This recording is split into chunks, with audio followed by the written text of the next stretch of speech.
राम राम। जय श्री राम। आप सभी भक्तों को राम राम।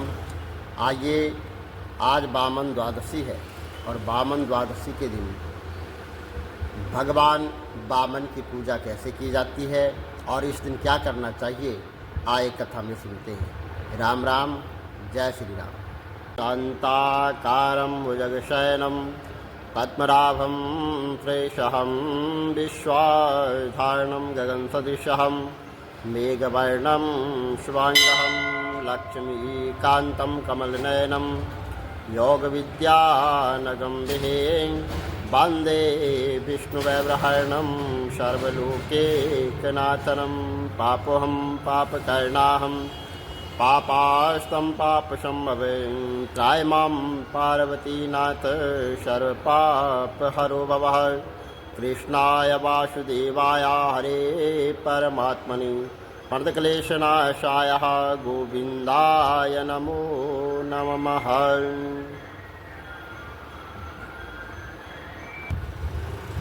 भगवान विष्णु को समर्पित पवित्र वामन द्वादशी प्रतिवर्ष साल में 2 बार मनाई जाती है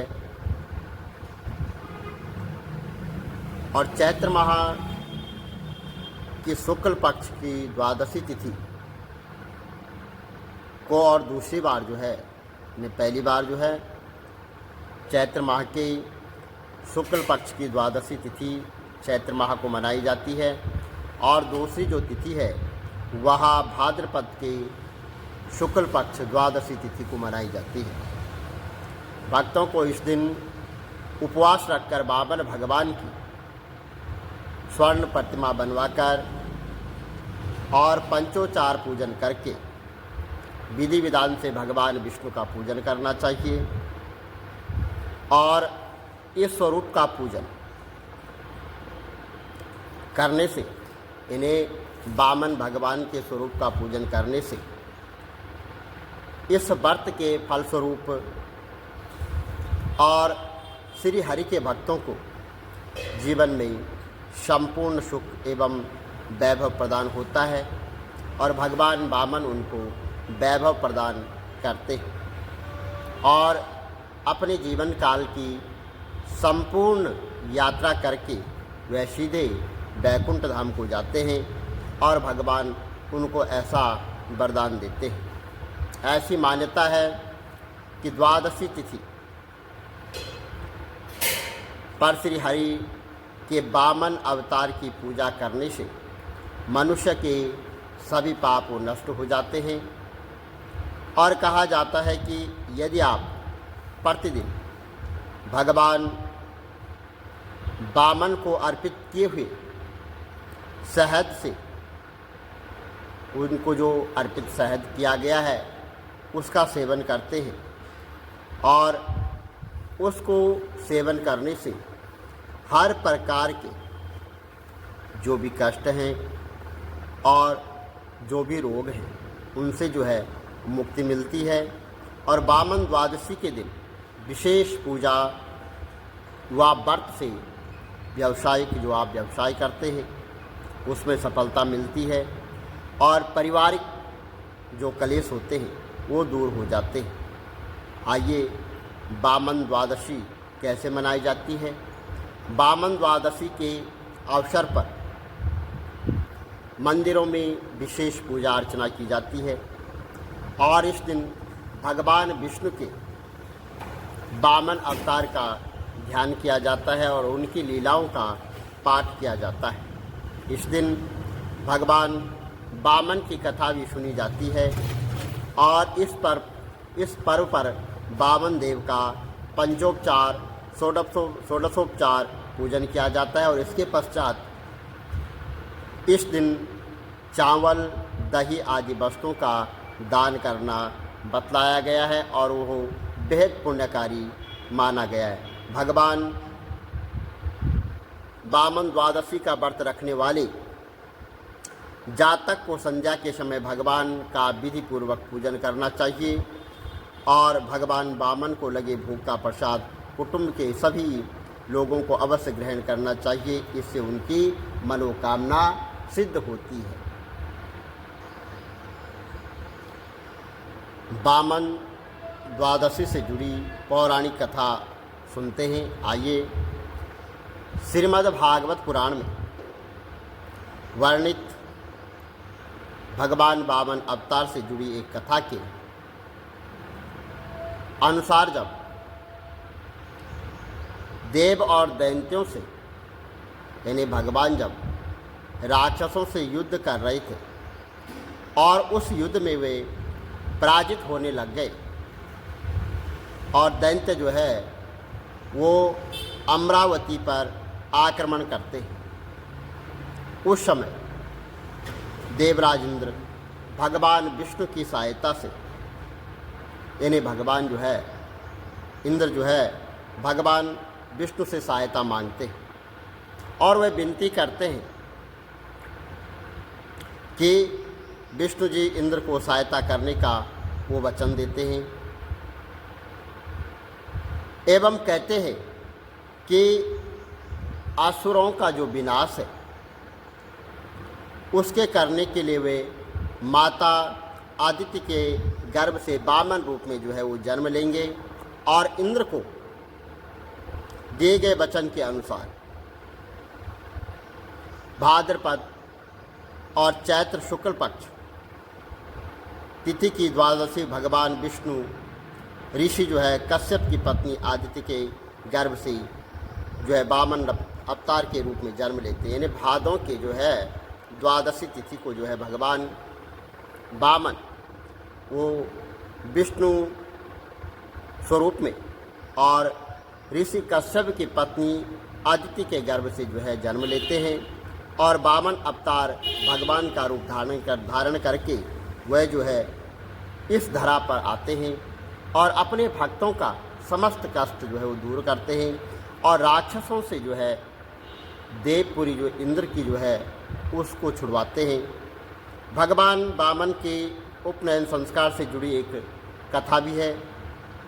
इसके अनुसार जब जो है कश्यप ऋषि उनका उपनयन संस्कार करते हैं तो उस समय जो है महर्षि कुला ने यज्ञोपवीत, मारीच ने पलश, दन ने अगस्त्य ने और मृग, सूर्य ने छत्र, अंग्रिश ने वस्त्र, भृगु ने खड़ाव आदि, कोपिन सरस्वती ने रुद्राक्ष की माला एवं कुमेर ने वामन देव को भिक्षा के पात्र में जो है वो भेंट की थी। इसके पश्चात भगवान वामन पिता से अनुमति लेकर राजा बलि के पास पहुँचे। उस समय नर्मदा नदी के तट पर अंतिम अश्वमेघ यज्ञ कर रहे थे। वामन देव ने ब्राह्मण का वेश धारण कर राजा बलि से भिक्षा मांगी थी। उन्होंने भिक्षा में 3 पग भूमि मांगी। इस पर राजा बलि ने बिना अधिक विचार किए वामन देव को 3 पग भूमि देने का वचन दे दिया। इसके पश्चात भगवान वामन ने एक पग में स्वर्ग और दूसरे पग में पृथ्वी को नाप लिया। भगवान वामन जब राजा बलि के पास भिक्षा मांगने के लिए गए तो वहाँ पर जब वो भिक्षा मांगने लगे तो राजा बलि ने कहा कि मेरे दरबार से कोई भी जो है तो खाली हाथ नहीं लौटा, आप मांगिए आपको क्या चाहिए। तो वामन भगवान ने 3 पग भूमि मांगने का उनसे अनुरोध किया।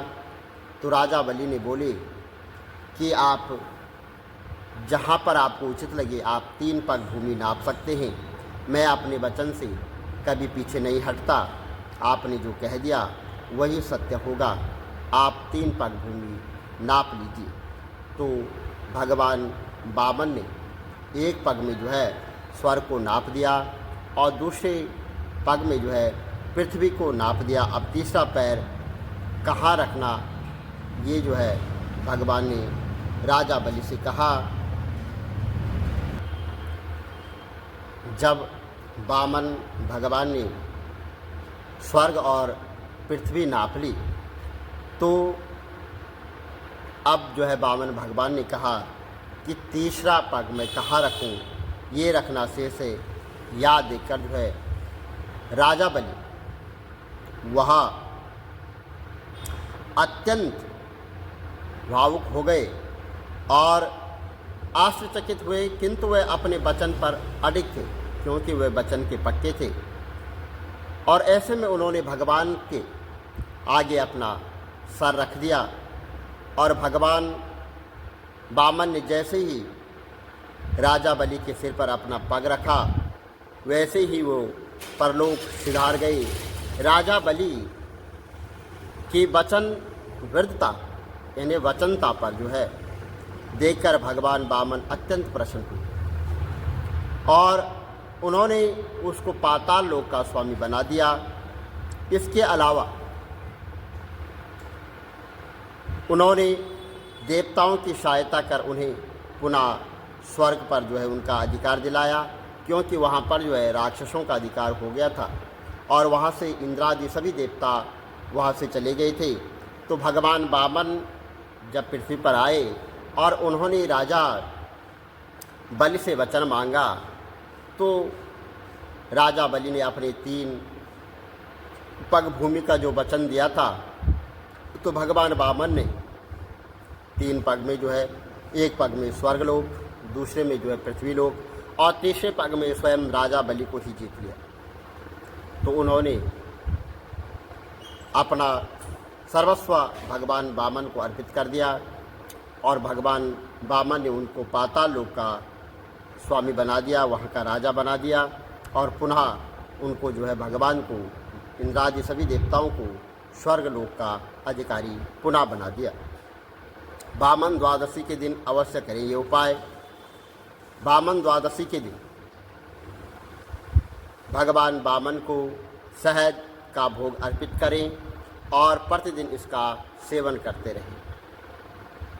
कहते हैं कि शहद का सेवन करने से मनुष्य को असाध्य रोगों से मुक्ति मिलती है और जीवन पर्यंत वह निरोगा रहता है। यदि आप किसी भी कारण ग्रह क्लेश से परेशान हैं या फिर नकारात्मक ऊर्जा से ग्रसित हैं, तो ऐसे ही इससे छुटकारा पाने के लिए वामन द्वादशी के दिन भगवान वामन के समक्ष कांसे के पात्र में घी का दीप प्रज्वलित करके और व्यापार या नौकरी में सफलता प्राप्त करने के लिए वामन देव को नारियल पर यज्ञोपवीत लपेट कर चढ़ाएं। ऐसे करने से शीघ्र ही आपको व्यवसायिक क्षेत्र में सफलता प्राप्त होगी। ऐसा जो है भगवान ने स्वयं अपने मुखार बिंदु से कहा है कि किसी भी प्रकार का कोई कष्ट है तो वामन द्वादशी के दिन कांसे के पात्र में शहद चढ़ाएं या शहद की बोतल वहाँ पे रख दें। उसको करने से समस्त क्लेश, कलह, कष्ट सब दूर होते हैं। ऐसा मन में आस्था रख के और भगवान का ध्यान करके ऐसा करना चाहिए। ऐसे करने से सभी मनोरथ जो है वो सिद्ध होंगे। बोलो वामन भगवान की जय, वासुदेव भगवान की जय।